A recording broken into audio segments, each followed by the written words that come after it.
My name is Diego Gonzalez and I'm going to show you how to do a basic emoji t-shirt with some script lettering.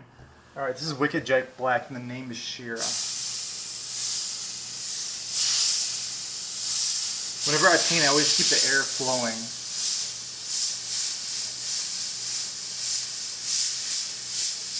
And I try to do it in one single stroke with all my lettering. And then I can go back and see I kind of messed up right here. It's not perfectly perfect stroke, so I'll just go over it. It's not that big of a deal. And then once I do that, I'll thicken my strokes by going over them. Usually starting from the bottom, the top, and tapering down. So I start at the top, the R, and taper down the R, and that's just kind of my lettering style. I'm not really that great with lettering. I'm not really like the best, but it's something you definitely have to get good at because you're gonna make a lot of these and sell a lot of these if you're trying to make money as an artist.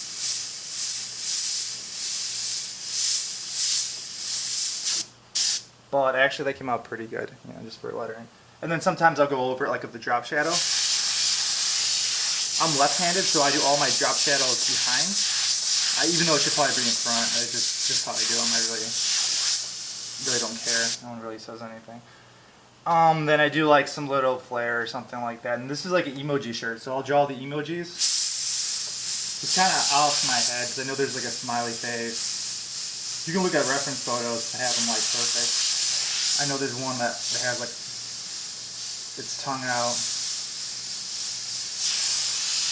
The one that's like a winky eye. And then there's one that's like the heart eyes, which is like the most popular one. And you kind of got to have like that one too, so that's like the most important one. So then I kind of add like a little black drop shadow inside there. Don't worry if it looks too dark. You can go over that with a transparent paint and it'll brighten it up. And it'll look more like a shadow than like a black line.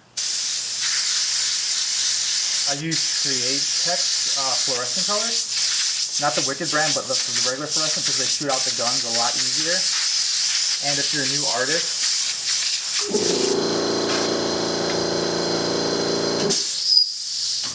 a new artist, you don't have to worry about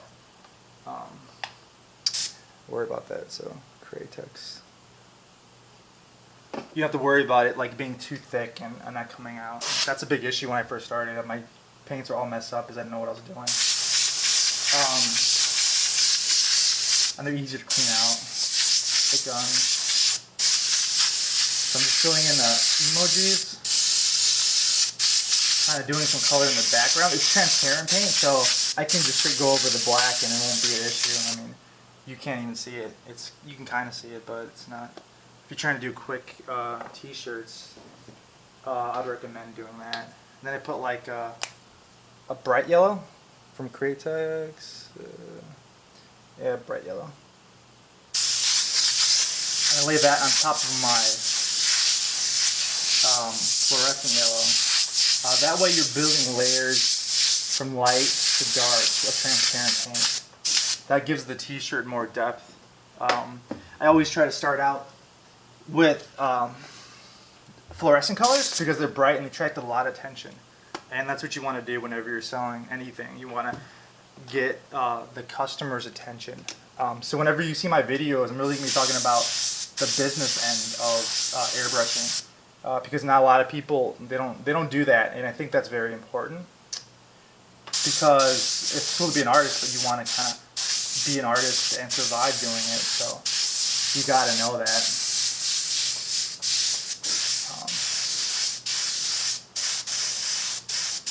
And then I kind of shade in on top of the yellow.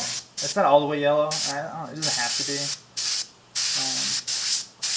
It can be whatever as long as it looks good. So that's the t-shirt. Better look at it. Crap. That's the t-shirt. And the last thing I always do is add white highlights. I always start at the top bright points. So like the top of the S, the top of the H. And you can kind of taper them down if you want to, which is kind of cool like that. I know Kent Lind, he does his highlights, he just does the dot, and he makes it really bright and opaque, and it looks really nice. There's another artist that does Herron, he does his dots kind of like this. He has a dot in the middle, and then he kind of tapers it off and flares it off. That's really cool, it kind of looks like a graffiti style. I like that a lot. It just takes more time to do all those dots like that. Then I do the eyes.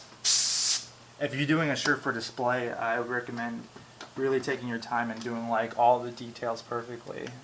You don't even have to do them live that good, but as long as your displays look really nice and you can mimic them pretty well like that, people will buy it.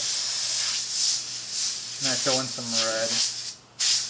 These are all really warm colors, so they really blend well. I don't even have to take time of blending them really slow. I can go on top and it still looks really nice. So that's my tutorial, my basic tutorial on how to do a emoji t-shirt. So if any of you like my channel, please subscribe and check out more of my videos. I do a lot of the speed painting so you can see the process. I like doing those, are fun. Alright, thanks. Bye.